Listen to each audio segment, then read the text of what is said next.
මේ රටේ වාහන එකලස් කිරීමේ හා අමතර කොටස් නිපදවීමේ කර්මාන්තයට උවමනා කරන සම්මත මෙහෙයුම් ක්‍රියාපටිපාටිය හෙවත් SOP ජනගත කරන්නේ අද වගේ දවසක.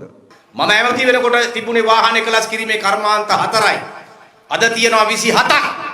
1,50,000කට වඩා මිනිස්සු අද වාහනවලට ඕන කරන ටයර් එක, එහෙම නැත්නම් සීට් එක, එහෙම නැත්නම් තවත් අමතර කොටස් මේ රටේ හදලා දීලා 1,50,000කට වඩා වැඩි පිරිසක් ජීවනෝපාය මාර්ගය හදා ගන්නවා. වාහන එකලස් කිරීම පිළිබඳ සම්මත මෙහෙයුම් පටිපාටියක් මෙරටට එන්නේ 2021 අවුරුද්දේ. අද වෙනකොට ප්‍රධාන වාහන එකලස් කිරීමේ ආයතන 25ක් සහ වාහන උපාංග නිෂ්පාදනය කිරීමේ ආයතන 100කට අධික සංඛ්‍යාවක් මේ ක්ෂේත්‍රය තුල බිහි වෙලා තිබෙනවා. දැන් මේගොල්ලෝ හැබැයි ඔන්න ඔය වාහන ආනයනය කරනකොට ගත්ත තීන්දුවත් එක්ක ආයි වාහන එකලස් කිරීමේ කර්මාන්තය අනතුරට ඇද වැටලා තියෙනවා. මේ මෙච්චර ලස්සනට කරගෙන ගිය ව්‍යාපාරය දැන් සම්පූර්ණයෙන්ම අපිට මෙතන වහලා දැන් අර ඉන්දියාවට ඒ සල්ලික සියලුම දේවල් පූජා කරනවා. ඉතින් ඕකද කරන්න ඕනේ. ලෝකේ ප්‍රධාන සන්නාම ගොඩක් ඒ අපි කරාපු සම්මත මෙහෙයුම් පටිපාටියෙන් පස්සේ ලංකාවට ඇවිල්ලා මේ රටේ වාහන එකලස් කිරීමේ කර්මාන්තේ පටන් ගත්තා. අර කලින් කිව්වාගේ මහින්ද සමාගමේ සමාගම් 3ක් විතර තමයි මුලින් මේක කරන් ආවේ. නමුත් මේ අර SOP එක ඉන්ට්‍රොඩියුස් කරනවත් එක්කම ආයතන ගොඩක් එකතු වුණේ අලුත්ම ආයතන විදිහට. ඒතර ඒගොල්ලෝ බිඳුවේ ඉඳන් මේක පටන් ගත්තේ. දැන් ඒකට අනිත් පැත්තට පහර දීගෙන යනවා මේ උන්දලා. අපි ලාංකික දේවල් මේ අගයන්න ඕනේ. එහෙම නෙමෙයි නිකර නෙමෙයි පාගල දාන්න හදනවා. පාගල ඒකත් පිටරටින් ගේන්න හදනවා ඊට වඩා අඩුවට. ඒක පාගල නෙමෙයි ඒක කපලා දාන්නේ. තමුන්වහන්සේලා දන්නවා අපි මේ රට වෙනුවෙන් වාලච්චේන කඩදාසි කම්මල අබලිය කඩවලට විකුණන්න තිබ්බ කඩදාසි කම්මලට පණ දුන්නා. බැංකුවට සින්න වෙලා තිබිච්ච ඇඹිලි පිටිය කඩදාසි කම්මල පුද්ගලික රාජ්‍ය හවුල් ව්‍යාපාරයක් බවට නැවත ආරම්භ කරලා පණ දුන්නා. අර අබලිය කඩවලට විකුණලා ඕනනම් කෝටි ගණන් හොයන්න පොට පාද ගන්න තිබ්බ ඒව නෙවෙයි අපි තෝරා ගැනීම උනේ. අද ලොතරැයිය මුද්‍රණය කරන්නේ වාලච්චේන කඩදාසි වල.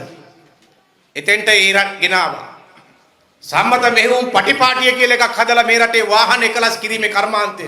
මේ රටේ වාහන එකලස් කිරීමේ හා අමතර කොටස් නිපදවීමේ කර්මාන්තයට උවමනා කරන සම්මත මෙහෙයුම් ක්‍රියාපටිපාටිය හෙවත් SOP ජනගත කරන්නේ අද වගේ දවසක.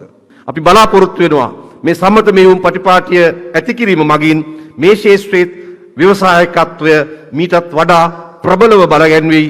ඉතාම උද්‍යෝගයෙන් යුතුව මේ ක්ෂේත්‍රයේ නගා සිටුවාලීම සඳහා ඔවුන් ඉදිරිපත් වේ කියන විශ්වාසය තිබෙනවා. මම ඇමති වෙනකොට තිබුණේ වාහන එකලස් කිරීමේ කර්මාන්ත 4යි. අද තියෙනවා 27ක්. 1,50,000කට වඩා මිනිස්සු අද වාහනවලට ඕන කරන ටයර් එක, එහෙම නැත්නම් සීට් එක, එහෙම නැත්නම් තවත් අමතර කොටස් මේ රටේ හදලා දීලා 1,50,000කට වඩා වැඩි පිරිසක් ජීවනෝපාය මාර්ගය හදා ගන්නවා. දේශීය වාහන එකලස් කිරීමට සහ වාහන සඳහා යෙදවීමට තෝරාගත්ත කොටස් දේශීයව නිෂ්පාදනය කරන්න අදාළව වාහන එකලස් කිරීම පිළිබඳ සම්මත මෙහෙයුම් පටිපාටියක් මෙරටට එන්නේ 2021 අවුරුද්දේ. අද වෙනකොට ප්‍රධාන වාහන එකලස් කිරීමේ ආයතන 25ක් සහ වාහන උපාංග නිෂ්පාදනය කිරීමේ ආයතන 100කට අධික සංඛ්‍යාවක් මේ ක්ෂේත්‍රය තුල බිහි වෙලා තිබෙනවා. 2021 අවුරුද්දේ ඉඳලා 24 අවුරුද්ද දක්වා ඔක්තෝබර් මාසය දක්වා දේශීය වෙළඳපොළ තුළ එකලස් කරලා අලෙවි කර යතුරු පැති සංඛ්‍යාව විතරක්. ඒ කියන්නේ විද්‍යුත් යතුරු පැති සංඛ්‍යාවත් එක්ක ගත්තම 69564ක්. ඒ විශාල අගයක්.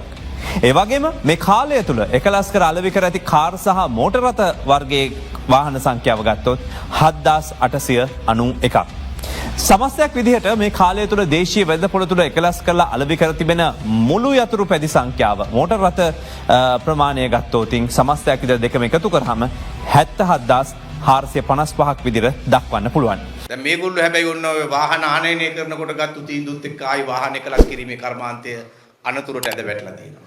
මෙන්න මේ වගේ පසුබිමක ගෙවිච්ච පෙබරවාරි 1 වෙනිදා ඉඳලා වාහන ආනයන සීමා ලිහිල් කිරීමත් එක්ක පනවපු අර 30ක රේගු ආනයන බද්ද මෙන්න මේ වාහන එකලස් කිරීමේ කර්මාන්තයටද ලොකු බලපෑමක් එල්ල කළා. ඊට හේතු වන්නේ අදාළ බද්ද අවසන් නිමවුම් මත අයවීමත් මෙරට එකලස් කරන ලද වාහන තුළ අඩංගු දේශීය නිෂ්පාදිත අමතර කොටස් මෙන්න මේ බද්දෙන් ඉවත් නොවීමත් කියන කාරණය. ඒ කියන්නේ දැන් වැලියු ඇඩිෂන් එක කරන එකටත් එක්ක ටැක්ස් එකක් ගහනවා. එතකොට ලංකාවේ දැන් අපි හිතමු 120ක් හෝ 25ක් වැලියු ඇඩිෂන් එක කරොත් ඒක උඩින් තව ටැක්ස එකක් ගහනවා. එතකොට ඒකේ කිසිම තේරුමක් නැහැ. ඒ කියන්නේ CID එකයි සර්චාර්ජ් එකයි. දැන් මගේ ලයිට් ට්‍රක් රථයට වෙලා තියෙන්නේ මං විශාල ගානක් මෙහි ලාංකිකව මේ එක්ලස් කරගෙන යනවා. දැන් මට වටිනවා ගෙඩිය පිටින්ම මුළු වාහනේම ඉන්දියාවෙන් ගේන්න.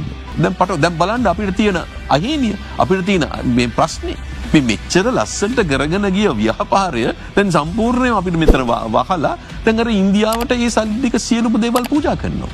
ඉතින් ඕකද කරන්න ඕනේ. ලෝකේ ප්‍රධාන සන්නාම ගොඩක් ඒ අපි කරාපු සම්මත මෙහෙයුම් පටිපාටියෙන් පස්සේ ලංකාවට ඇවිල්ලා මේ රටේ වාහන එකලස් කිරීමේ කර්මාන්තේ පටන් ගත්තා. මේක ඇත්තටම ලංකාවේ අලුතෙන් ආරම්භ වෙච්ච ඉන්ඩස්ට්‍රි එකක්නේ. අර කලින් කිව්වාගේ මහින්ද සමාගම් 3ක් විතර තමයි මුලින් මේක කරන් ආවේ. නමුත් මේ අර SOP එක ඉන්ට්‍රොඩියුස් කරනවත් එක්කම ආයතන ගොඩක් එකතු වුණේ අලුත්ම ආයතන විදිහට. ඒතර ඒගොල්ලෝ බිඳුවේ ඉඳන් මේක පටන් ගත්තේ. අපි දුන්නා 130ට වඩා උඩට දේශීය වාගේ එකතු කළොත් බදු සහන ලැබෙන විදිය සම්මත මෙහෙයුම් පටිපාටියෙන් පෙන්වුවා. අන්න ඒක පැහැදිලි වුණාම ඔක්කොම ආවා. 4යි තිබ්බේ 27ක් බවට පත් වුණා. දැන් ඒකට අනිත් පැත්තට පහර දීගෙන යනවා මේ උන්දලා. අපි ස්ටැටිස්ටික් එකක් විදිහට ගත්තොත් පහුගිය අවුරුදු දෙක ඇතුළත බිලියන 11ක් දිමත මම නිවැරදි නම් බිලියන 11ක් සැලරිස් ගෙවලා තියෙනවා මේ කොම්පොනන්ට් බේස් මේ අපේ ඉන්ඩස්ට්‍රි එකේ. සැලරි වල විදිහට. tie බිලියන 11ක් කිසිම රජයට කිසිම බරක් නොවි අපි බිලියන 11කට සැලරි ගෙවලා තියෙනවා මේ තනිකරම මේ ඇසෙම්බලින් සහ කොම්පොනන්ට් මැනුෆැක්චරින් කියන මේ අපේ ඉන්ඩස්ට්‍රි දෙක එකතු වෙලා. ඒතර බිලියන 16කට වඩා ඉන්වෙස්ට් කරලා තියෙනවා ඉන්ෆ්‍රාස්ට්‍රක්චර් වලට. මේ අවුරුදු දෙකක් වගේ කෙටි කාලයක් ඇතුළතදී. මේ රජයම හදපු ප්‍රතිපත්තියක් 2021. ඒ ප්‍රතිපත්තිය මත තමයි අපි මේ ආයෝජනය කළ මේකට ආවේ. ඒ ප්‍රතිපත්තිය මේ තව අවුරුදු 3-4ක් ගිහිල්ලා විශේෂයෙන්ම මේ ප්‍රොඩක්ෂන් ඉකොනොමි එකට යන්න බලාපොරොත්තුෙන් අපි හැමෝම බලාපොරොත්තුෙන් ඉන්න කාලෙක එහෙම ගවර්න්මන්ට් එකක් හරහා මේකට යම්කිසි මේ වගේ අනවශ්‍ය බලපෑමක් වෙන එක තමයි මම හිතන්නේ අපි. ඉතින් ඇයි මේගොල්ලන්ට උදව් කරන්නේ? ඇයි කරන්නේ නැත්තේ? මට හරි දුකයි. මට මේක වටහා ගන්න බෑ.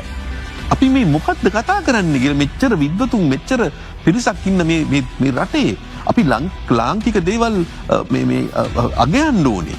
එහෙම නෙමෙයි නිකර නෙමෙයි පාගල දාන්න හදනවා. පාගල ඒකත් පිට රටින් ගේන්න හදනවා ඊට වඩා අඩුවට. ඒ පාගල නෙමෙයි ඒ කපලා දාන්නේ. ඔව් මේ පිස්සු.